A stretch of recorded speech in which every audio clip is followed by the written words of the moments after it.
Oh, so here we are on this beautiful day where I am anyway.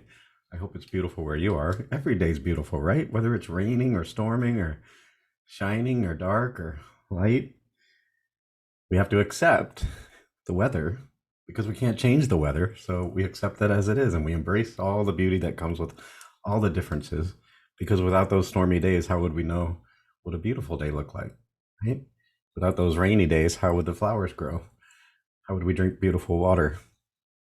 Anyway, so as I was reflecting on this topic and trying to decide how I was going to swing back into this coach's corner, because I'm going to be doing it for the next few weeks, so we'll sit in it, get into it, and I really want to dig deep into some of the stuff that's been coming up. And it came up in Costa Rica. It came up this last weekend in Orlando. It comes up in every training. It comes up in every opportunity when it comes to talking about mindfulness or coaching or that word, the E word, emotions. You know what?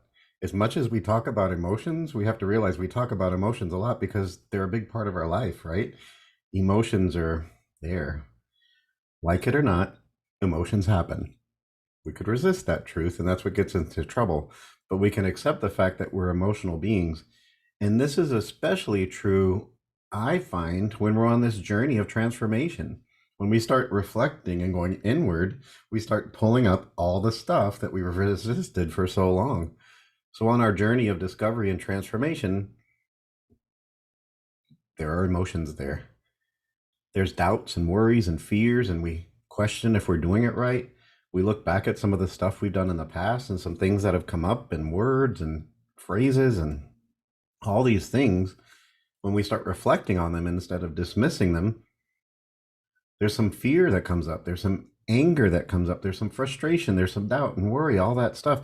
But our transformative journey in mindfulness has a lot to do with becoming an observer of our feelings, seeing them instead of resisting them. It's difficult to say, but even becoming comfortable with every changing emotion and seeing that that's the way life is.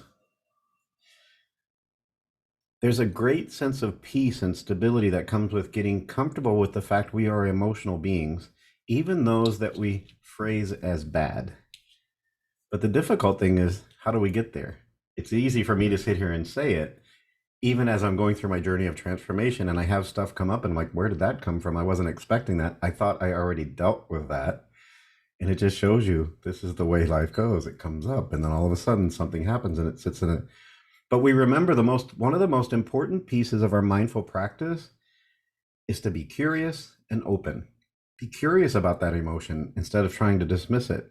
Instead of rejecting the feelings and resisting them, or trying, so many times we strive to change a feeling. The first step is recognizing we shouldn't identify these things as good or bad. They're emotions. They're just there. They're part of us. And we should accept the fact that we're the feeler of our emotions, but those emotions don't define us any more than my thumb does. It's a part of me, but it doesn't define me. Our emotions no more define our whole being than a single part of ourselves. When we see the whole, it might help lessen that emotion instead of seeing it as all encompassing. What's really difficult when it comes to talking about emotions, I oftentimes read these gurus or self help people that say we should befriend our emotions. Think of it this way or that way and walk alongside of our emotions like a good friend. We should sit with them and listen to them and ask questions and take interest and explore them. But that's not easy. It's difficult to sit there and have a conversation with this anger that came up for some strange reason, or this doubt that jumped into this space, or this grief that showed up even after all this time. But it doesn't mean we should analyze them over and over and over again. We should see them and reflect on them. We shouldn't ever obsess on them because the obsession is what makes it grow stronger, because what you obsess on gets bigger in your life, like that red helium balloon taking up all the space in your head. So we don't want to obsess on them, but we want to be curious about them. In our practice of equanimity, finding that boulder in the middle of the stream, Or Sam is my stream and I'm the boulder, or sometimes it's the other way around, right? We had that discussion. We should adopt a quiet, calm, reflected stance of discovery. When it comes up, see it. Ask questions. Where did that come from? Or why did it come up again? Or what made that happen? What word triggered me to have this emotional response? Like we would with a good friend. If somebody who is a good friend of mine says something to me, I want to be curious about it. Well, why would you say that? Or what makes you think that? Having those deep conversations with the people we love is so important in building great relationships. So if we want to have a relationship with our emotions, I can't believe I just said that, but we do want to have an emotional relationship with our emotional being, then we should not judge them. We should see them. We accept them as they are just in this moment and don't make it bigger than it is by obsessing over it. What is the first thing we do in our practice? We breathe. So we breathe into it and say, I see you. I see you coming up. And don't shame ourselves or judge ourselves. We shouldn't judge our emotions. We accept them and breathe into them and be gentle with ourselves by accepting we're emotional beings with that part of ourself in this moment. This is my thumb in this moment. This is my anger in this moment. This is my fear in this moment. And we should be gentle with them and understand that we know this too shall pass, but that doesn't mean it's not going to come back, right? So we keep going with the flow and seeing it what it is. So acceptance is another big piece of our practice, but how do we accept it when it makes us feel a certain way? Well, accepting our emotions means we let go of the expectation. It means we develop a deep level of radical acceptance of our emotional self in whatever shape it shows up in this moment. Round or square, big or little, red or orange or green, whatever. It means we understand that everyone has these feelings in some way or another. And we shouldn't judge ourselves as bad because we have this feeling, even though that's the message we had as we were growing up. You shouldn't feel that way. You shouldn't do that. You should always focus on being happy, right? Those messages that were implanted in our mind when we were kids that had nothing to do with the reality of life. I don't know any parent that said, oh, befriend your sadness. Pam, did you say that? Anyway, so we understand that we all have these feelings. And then the other thing, then I almost want to move it into that space where we talk about the law of gravity and the law of karma. Maybe there should be a law of emotions. The law of gravity, we understand that gravity isn't out to get us, but if we don't follow the law of gravity, we might fall off the side of a building, right? So we have to understand it. So maybe there should be a law of emotion that says our emotions aren't out to get us. They're there for a reason.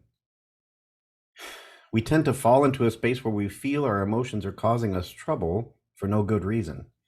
Why is this coming up now? I can't deal with this now. But the reality is our response to those feelings are what cause us the trouble.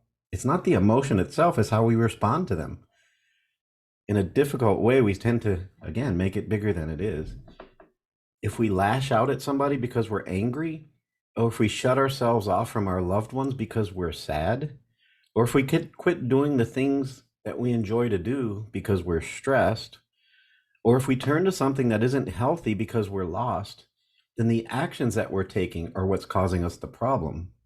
It's not the emotions so much.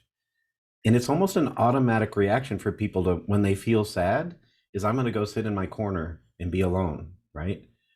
When the true response should be to come together, to sit across from somebody and have a conversation, or just let them hold your hand or hug you or look you in the eye and say, I see you. I see your suffering. But our response so many times is to shut ourselves off or close ourselves off or put this bubble around myself and put on a happy face. Put on a happy face. It doesn't work. When we reach our authentic self, when we start moving into that space of connecting to our true vibration, we learn to act in more healthy ways, expressing our emotion. If we get angry about something that our spouse did, don't overreact, but tell that person that you're angry about what they said or did, and then have a conversation about it. instead of walking away and letting it fester, right? Fester in your head. And then you toss and turn all night and you don't have a conversation. That's what so many people do. But in a healthy way, we should have conversations about it. In a mindful way, we should what? Notice it, be aware of it, observe it, accept it, without allowing them to dictate our choices or cause a response that isn't even to what's going on. We can get angry and still carry ourself in a space of calm. I can be angry and calm at the same time. How do you do that? Just breathe. Just breathe. Does that mean the anger went away? Maybe a little bit, but maybe it didn't become that red helium balloon taking up all the space in my head. Maybe it's still that small part of I'm angry about the situation, or I'm angry about what you said, but I'm not going to let my whole world collapse around it. I'm going to breathe into it. So I can be angry and calm at the same time. Can I be sad and choose to share with others at the same time? Absolutely. That's the most helpful thing we could do. We can be stressed out and turn to our tools that allow us to stay centered. So I'm super stressed. I have so much going on in my life. How am I going to keep up with all this stuff? But I breathe into my center and it moves me out of that space of taking all this space. And that's what this practice is all about. Coming back to our center, coming back to our truth, coming back to ourselves and accepting we are emotional beings. You see these gurus going through their life that look like they're so even-tempered, but does that mean they don't ever get angry? Do you think Thich Nhat Hanh never got angry in his life? When you think of all the situations he went through, yeah. When he was raised in Vietnam and when he was having to confront the bigoted society that was doing all that they could to get rid of people like him, of course he was angry, but he kept himself even by focusing on his practice and going back to the center and say, what can I do about this? What can I do to help change this, right? When we have an emotion come up, we should greet it. That's what he says. So I see you. I see you, anger. I see you. And I'm going to walk alongside of you right now. Instead of trying to dismiss you, I'm going to walk alongside of you. Breathe deeply into it. And maybe even send some light into that space. If we reflect on where we feel it, we can breathe into that space. And maybe, again, that takes some of the pressure off. Maybe it can slow down that over-pounding heart or quiet the overstimulated mind or do something about that tongue that wants to lash out, right? We breathe into it and slow it down, coming back to our center and to ourself and to our truth, not resisting. Because what happens when we resist? It persists, right? It just gets bigger and bigger. And just the way we talk about how we communicate with others with deep listening and mindful speech, we should be polite and non-judgmental and breathe deeply into that. And again, breathe into it. And if it persists, be curious about it. Be graceful and breathe. Remember, it's going to shift. Maybe not as quickly as we want it to, but it's going to shift. And likely it's going to move on unless we cling to it, unless we chase after it, unless we make it bigger than it is. That clinging, that all that encompassing or resisting. So getting comfortable with our emotions takes practice. We all encounter that. As much as I've been practicing this for how many years, I don't know anymore. Am I comfortable with my emotions? 75% of the time, maybe 50 more, like, if I'm going to be honest. But it's a work in progress, right? And this practice takes time. It just takes time, but it's worth it. When we focus on being gentle with ourselves in the process and allow ourselves to embrace the unexpected, because just when I think I've got it, something else comes up, or somebody says something or does something, or a memory comes up. And those memories, man, can't erase them. They're still there. And just when I think I've moved into a space of forgiveness by stuff that happened to me in my younger years, a memory comes up or somebody reminds me of something and it gets triggered again. And I could judge it and be harsh about it and say, oh my gosh, I dealt with you already. Why are you coming back? Or I could say, you know what? This is something I'm going to have to live with and befriend and recognize the roller coaster of our emotions.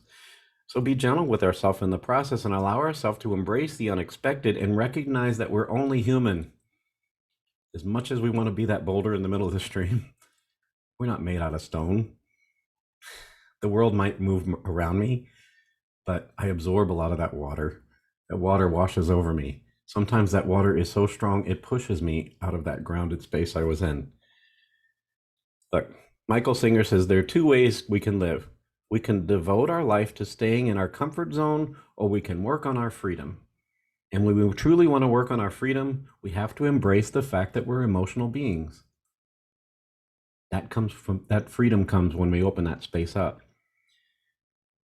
One of the most important things in our practice that we can turn to is what? The practice of gratitude.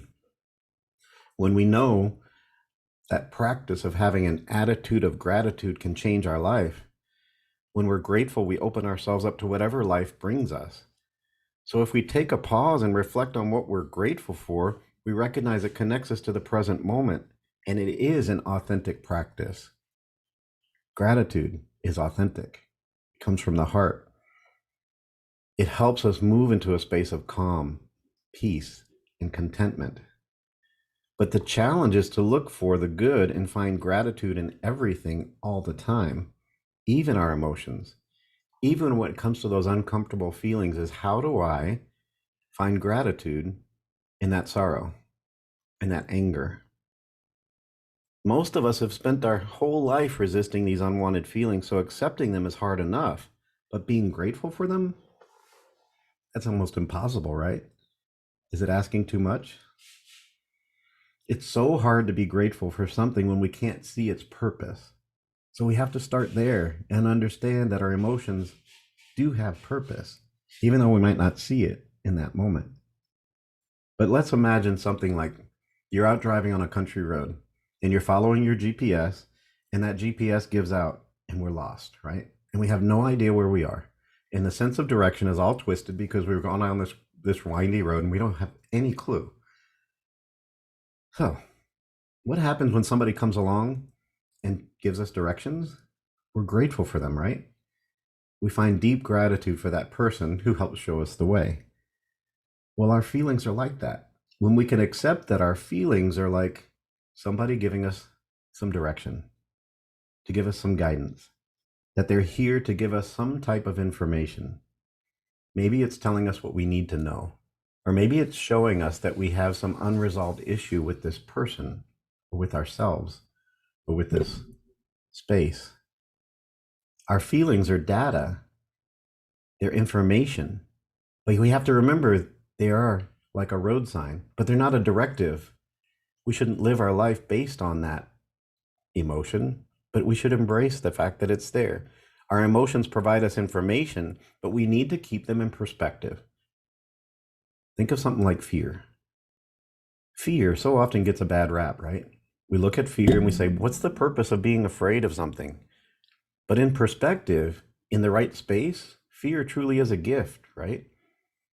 If kept in check, it's really helpful. But if we let it run wild, as we can see in our society, in this fear-based society that tells you to fear somebody who doesn't act like you or think like you or look like you, it loses its perspective. We fear our neighbor instead of loving our neighbor. We fear other people. But fear is designed to keep us safe, and it isn't a bad emotion. So trying to live a fearless life is a recipe for getting hurt. Like, I'm going to go walk down this dark alley at 2 a.m. because I'm fearless. Well, that's inviting trouble, right? When we walk on the edge of a cliff, fear is a signal to tell us to take a step back. Fear directs us that there is danger that will come if we do something hurtful, or if we steal something, right? There's going to be a repercussion. That fear is there. Or if I yell at my boss, like Brian, if I yell at Brian, I know something's going to happen, right? So I should fear that. If I violate the law, I know that there's going to be a repercussion. So fear is going to remind us not to do certain things. If I look at the carton of milk and it's been expired for 10 days, the fear is going to tell me not to drink that milk, right? That's fear. It's there for a reason. So fear shows up to remind us that there are consequences for things.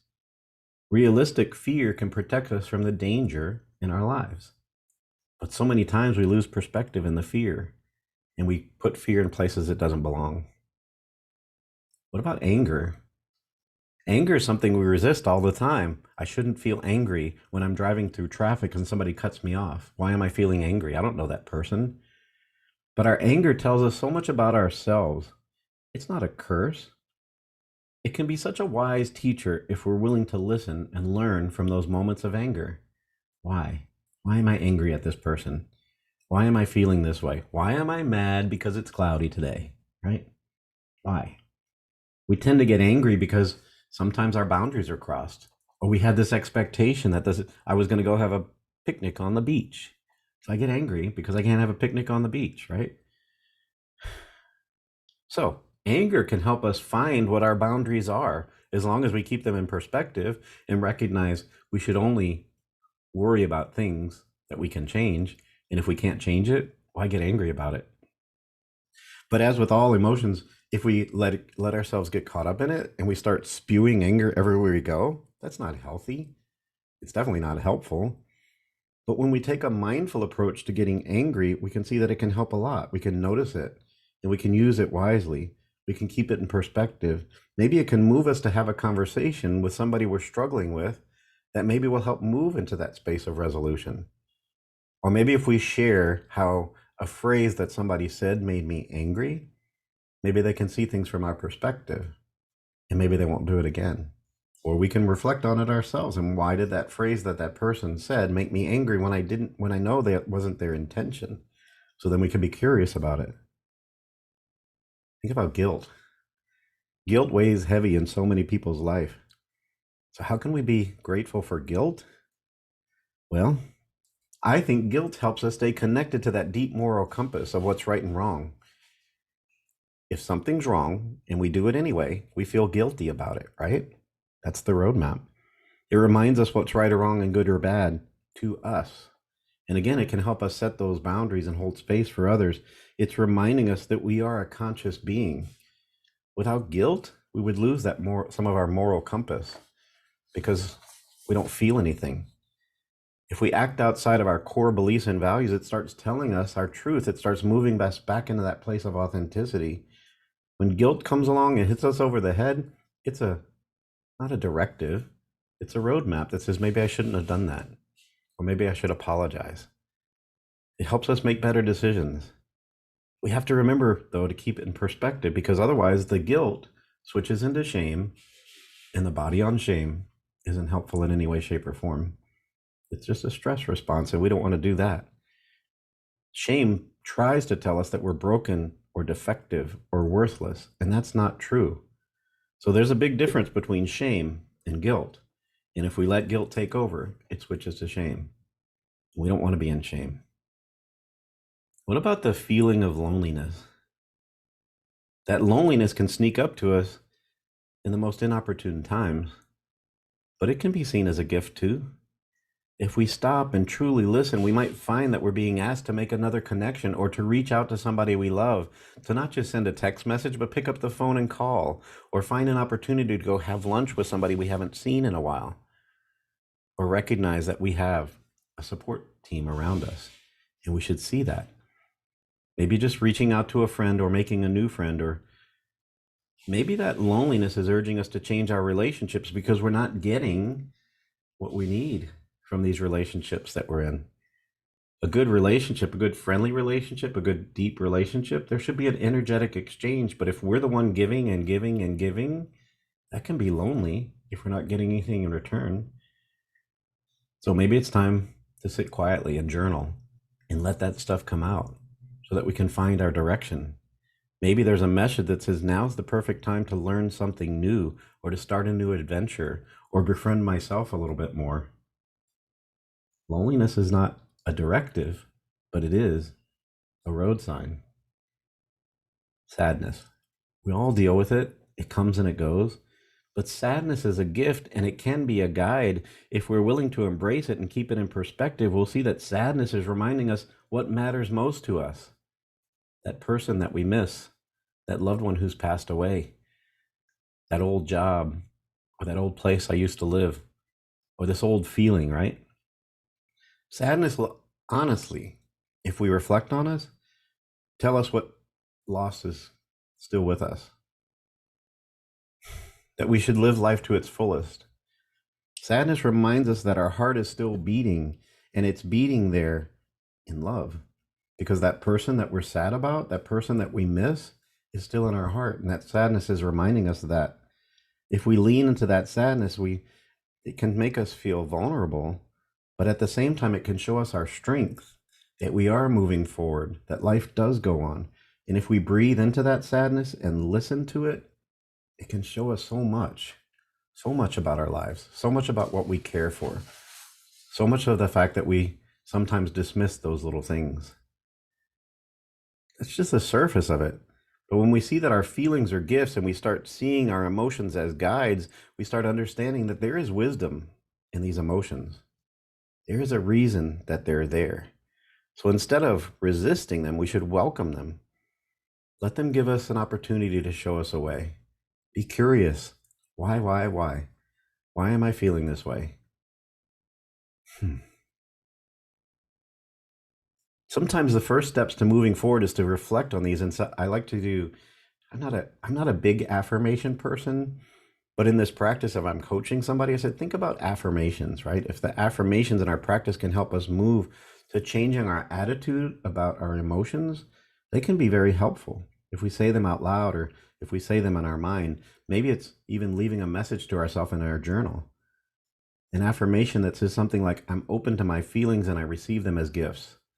It reminds me to go back to that fact that this emotion is a gift and it's not something I should be afraid of. We can say a phrase like anger or fear, loneliness or guilt are here to give me knowledge and strength. It's not out to get me. Or something as simple as my feelings are a guide for me today. What I am feeling right now is something I should reflect on. Or I believe my emotions have something to teach me. Or I'm willing to learn from this emotion. Because the things that we say to ourselves when these things come up have such a huge impact on our life, that there's such power in the words or our thoughts. But before it becomes a statement, we should reflect on it and understand and ask ourselves, is it true? Because a lot of times it's just a thought. And the thought is a catalyst for serious actions if we don't look at it from the right perspective. So when we're speaking to ourselves this way, we need to speak to ourselves from a place of love and not bully ourselves. We don't want to cut ourselves off at the knee by judging these things too often. The other thing we need to stop doing is making excuses or trying to pacify it, like giving up on our dream or slacking off or not being busy all the time. Practicing awareness of thoughts and listening with a mindful ear allows ourselves to hear these emotions from a different perspective, to take a step back.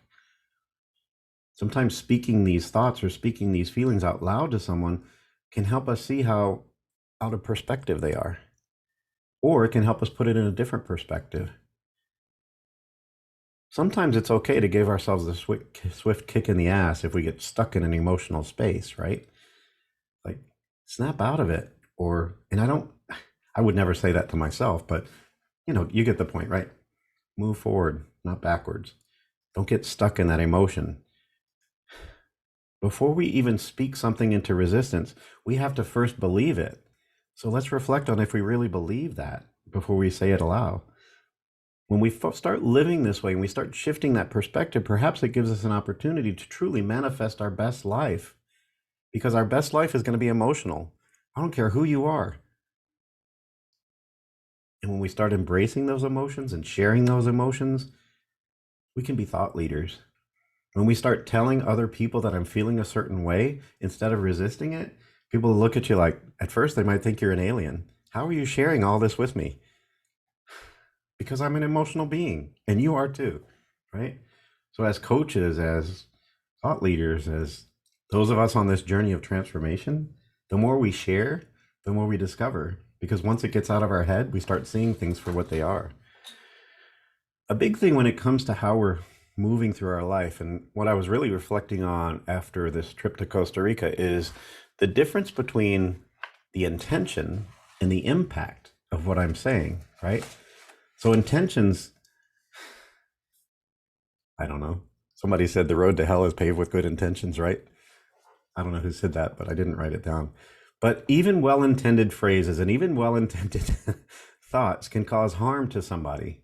And when we take a step back and recognize that our words affect people in different ways, perhaps it helps us learn something about them. Statements might have the intention or perspective of being supportive or complimentary, but oftentimes the phrases we say are problematic because we don't know what happened in that person's life that made them react to your phrase the way that they did. Now, does that mean I should walk around that person on eggshells the rest of my life? No. It means I should have a conversation about it, seek to understand instead of dismiss it or call that person crazy or just dismiss them because that's going to move them to a space of shame. That's not our practice. I want to learn from that person. I want them to teach me. As I often say, when somebody challenges me, I see them as a teacher. I see you, my teacher. So teach me, share with me. That doesn't mean I have to agree with it, but I want to see what your perspective is. So we don't always want to be guarding our words, but we want to be mindful and resist being defensive or upset that somebody took our words personally, right? When we have a conversation about a word that might make somebody feel a certain way, my first reaction is to defend myself. Well, that's not the way I mean it, or you took it the wrong way. Does that make it better? Absolutely not. It's like, maybe it should be, so tell me your perspective or why that word made you feel that way. Help me understand, right? We must seek to understand, but we also need to accept responsibility to try to understand and understand. Understanding is the best intention. Understanding that our intentions, as good as they may be, can still cause harm to people. It's like when we accidentally step on somebody's toe, right? If I'm walking through my house or I'm at work and I step on somebody's toe, was my intention to hurt that person? No, I don't think so. Maybe. No, it wasn't. So I stepped on somebody's toe and I apologize. But does that make the pain go away? No. Maybe you can accept the apology, but your toe is still throbbing. So there are consequences to the things that happen, and we should seek to understand and be there for somebody, to sit with them. Just because we don't intend to mean to hurt somebody doesn't mean they aren't hurt, right? We move in that space where we accept it. This author that I've been reflecting on for a little bit, actually a long time ago in one of my classes, I got this book and it's called 35 Dumb Things Well-Intended People Say. It's an interesting book because we do say some dumb things that we don't intend to be dumb. But she says, think about everything we believe, but don't believe everything we think, because a thought comes up and we have a choice to believe it or identify with it or dismiss it and let it go. One of the things she talks about in this book is she has this acronym BAR, B-A-R, and most people do it backwards. So B means breathe, A means acknowledge, and R is respond or reflect. So we should, when something comes up, breathe in, acknowledge that it's there, and either respond or reflect on it, right? But what most people do when they're going through their life, they respond, then they acknowledge, and then they breathe. Well, that's backwards, right? That's backwards. So breathe, acknowledge, respond or reflect. Reflect on how that word made the person feel, or respond with a simple apology. Don't overdo it and say, well, that's not what my intention was, because that doesn't help. Simply apologize. I apologize. Tell me why this hurt you so I don't do it again, right? Because if I don't learn, how am I ever going to move forward? So as I'm looking through this book, I'm like, it's some of the 35 things, and I just had to. Here's one that a lot of people say when you tell a joke. It was only a joke. Don't take things so seriously, right? Has that ever helped? So when we use that statement, we're attempting to lighten things up, lighten up that tense situation. But you might as well tell that person to shut up, right? Because you're not seeking to understand them. That's a double whammy when we say something like that. When it's clear that that other person has been hurt by our joke, we shouldn't get offense. We shouldn't be defensive about it. Perhaps saying you're sorry is the first step, right? I'm sorry. We should never say, I'm sorry, I didn't mean it that way. I'm sorry. Simple. A simple apology can get the ball rolling.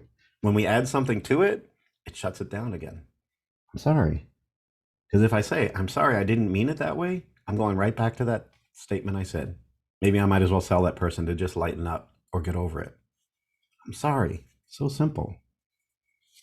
Another one I was reading, it kind of goes into this space where we've heard people say, when we're talking about race, I don't see color, I'm colorblind, right?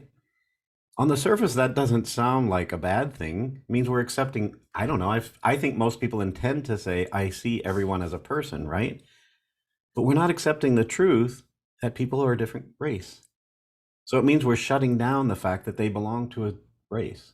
It means that the statement's kind of like, um, I don't see color. But until we see color, how can we embrace people's differences? Until we accept the fact that the world is this beautiful patchwork of all these different cultures, we should embrace it. Now, I wouldn't say I see your color as a bad thing, but we all know what color we are. So there's no need to pretend that we don't, right? When we pretend that we don't, then we're dismissing who they truly are. That authentically, they are somebody. What we do or say makes a difference, and it matters to people, and people want to be seen for who they are. So when you say, I don't see any color, then you're saying, maybe you're dismissing that person as I don't see you. It's all about how things are phrased, and we don't know how people were raised, but when you say, I don't see your color, maybe that means you don't see them as an individual, right? There's so many of these little isms in here. Is like, this one says, you have such a pretty face. You have such a pretty face. Don't ever say that. Come on. The intention is maybe that person's overweight and you looked at their face and you wanted to give them a compliment. So the intention was good, but the way that person received it, that's not going to be received good. That statement affirms that the person is overweight and that they have so much potential because they have a pretty face. So you're dismissing the fact that they are still a whole being and they're more than just their face. But we were taught that as a code that we're giving somebody a compliment, but that's not how it's being received. So most of us need to check our assumptions and prejudices around size and physical appearance and accept people as they are. Unfortunately, the way our social media and the way our media shows people what the best person on the planet looks like, we judge based on that. But when we practice what we practice, we move into that space and see how many different people there are in the world. Anyway, it's an interesting book and we go back and forth, and it really is interesting to reflect on these things and how many times we've heard these phrases said. So again, 35 dumb things well-intended people say by Mara Cullen. It was buried in a box and it popped in my head this morning. I wanted to go look it up and I just pulled it out and said, look at you. Gave me something to talk about. So in this crazy emotional space that we live in, and I shouldn't say crazy, in this emotional space that we live in, we should move into this space of acceptance. We have a video in the mindful course that Susan David puts out, and she talks about, she's a South African, and she talks about how when she grew up in South Africa and how people accepted how that apartheid state was because they didn't know any better. They weren't taught any better. They were living with blinders on. We can see how this world and certain cultures fall into these grips, cult-like spaces, where they only see what's right in front of them. Over the years, things start opening up, and that communication piece and that mindful piece allows us to accept the differences in our world. She moves into this discussion about how we should see again our emotions not as directives, but as road signs, as signals that there's something we should do, there's someplace we should go. So it's an interesting discussion that we should go on and on about, and emotions are going to come up in our conversations on and on, everywhere we go. In our vibrational sound class, Nyaje teaches where we store emotions in the body. And me as the doubting Thomas is like, So you're telling me I have emotions stored in different places in my body when I feel most of my emotions come from here or here.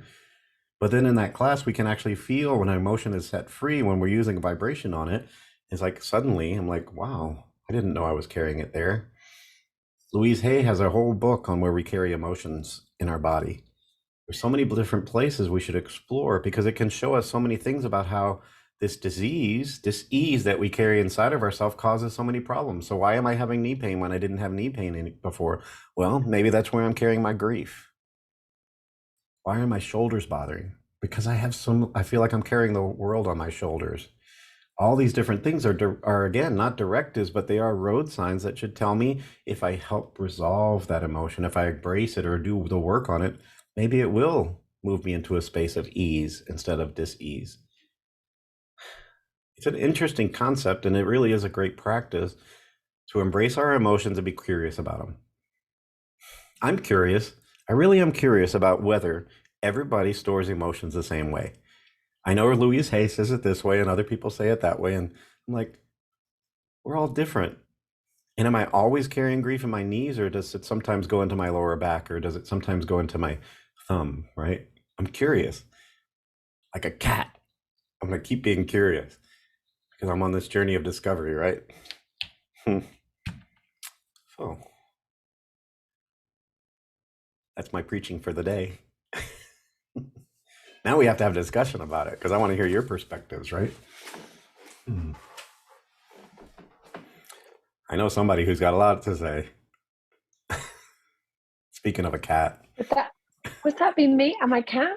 Uh-huh. I think that's really interesting around I used to touch on it for those that have done the Nidra training with me in the coaches. We used to touch on where we store emotions in the body, how we can map that out. And I've recently discovered, as well as I've moved into my tantric practices, on how, man, we can just keep peeling these layers that you can, the body also has the feminine and the masculine side. So on a nurture nature basis, for example, Bill, if we're looking at your mother and the grieving process, there is the left and right side of the brain, of the body, that corresponds to, you know, the mother and the father figure in your life. So there is so much that we can learn. And I also am a huge fan around the intuitive side of it as well, so that we can take all of these things that feel right in our body, but then trust our intuition when we're holding space for others, because I do think we store things very differently. It was interesting. I've written the book down, of course, because that sounds brilliant. I know I often pick the kids up and myself up when I say things like, to be honest, because that's just saying, like, you know, I've just lied. Everything else before is a lie.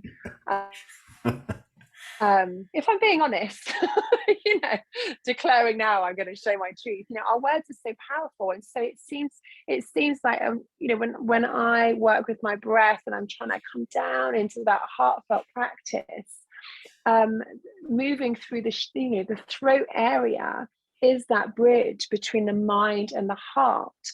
So our expression, our communication is midway, right, between the mind and the heart. And so I think it's really important for us to embody our truth and trust ourselves and work. This is such a practice. Our words connecting with the heart and the mind, is our words connecting with the emotions, with the energies moving through us. I did feel resistance when you were sharing around saying, I'm sorry, that's not my intention. First, I felt it and resonated when you said, I'm sorry, it was only a joke. You know, that is like a double sting, right? I often think about phrases like that. It's like being a jellyfish. So you bobbing in the sea, everything's nice, and then bang, you get stung, and you're like, shit, where's that come from? And it's, you know, that's those kind of phrases resonate for me like that, where someone stings you, and it might not be their intention, but you're still stung, like the toe's still been trodden on. But I do think for myself, in order to continue to learn, in order to embody a beginner's mind in this, that asking, perhaps saying, can I reflect my intention, having the conversation so that we understand the intention and the impact, but hold space for that impact first. So we need to come up with, I like that bar. What's it called when you put a thing like that together? It's very clever, isn't it? Breathe, acknowledge, respond. A way of how long we can hold space for before we then ask, can we dive into this? Can we talk about this? Because I think that's how we learn to talk about our boundaries. And our boundaries are a huge compass point when it comes to allowing emotions to exist, but also creating our tribe and our trusted circle, versus just trying to be one with the world. And unfortunately, it's not always, that is not something that is of ease for a lot of us. So thank you as always for sharing your wisdom. I love what it activates in me. I'm definitely going to get this book. And yeah, thank you, love. You're welcome. I find it interesting in that and just in that reflection of I'm sorry, it wasn't my intention, and just digging deep into that, and how many times I might have said that, or how many times I move into that space, like I kind of think, well, if you had an emotional response to what I said, that's a you thing and not a me thing. It's not my responsibility, right? I used to do that a lot. We are responsible for our emotions, but we're also responsible for the words that we say. We're responsible for our relationships. And so let's take an equal responsibility for that, right? And again, have that conversation, because that's going to make us better partners, better friends, better teacher students. It's going to make us better beings when we move into that space of conversation, instead of using those dumb phrases that people say, right? Although the intention is good, that wasn't my intention. Doesn't make it any better.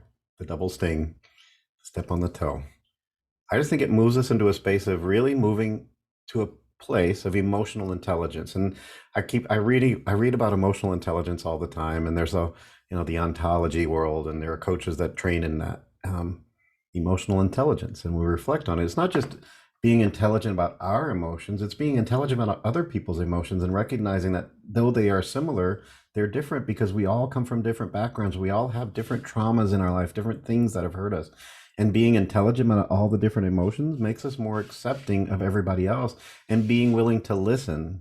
Be willing to listen and have that conversation, and having that conversation with somebody who's in a space of suffering because of something, though my intention was good, that I said.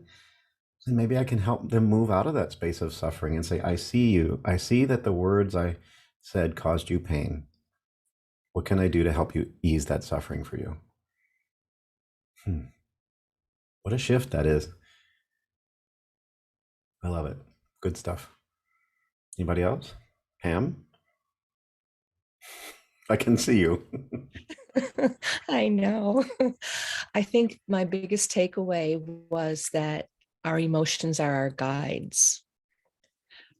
I'm very emotional, and I show so much on my face, and just stopping and thinking, with the responding instead of the reaction, and the time versus, when someone else is speaking and they're so emotional, whether it's an anger or sadness or frightened, or it's, thinking about it is what's guiding that to happen. I think that's my biggest takeaway, is looking at emotions in a different view. Yeah. So yeah, that, and I really liked BAR. I'm all into acronyms and making up things. That's, how I remember so many things. So yeah, those two things were great, but mainly emotions are our guides. That should be like a shirt or something. Right. So thank you. Maybe it will be. Yep, they're not directives. We can put that on the back. Our emotions are our guides, not our directives, right? Turn around and show the other side. Yes. And I'll put the BAR acronym on the tribe page.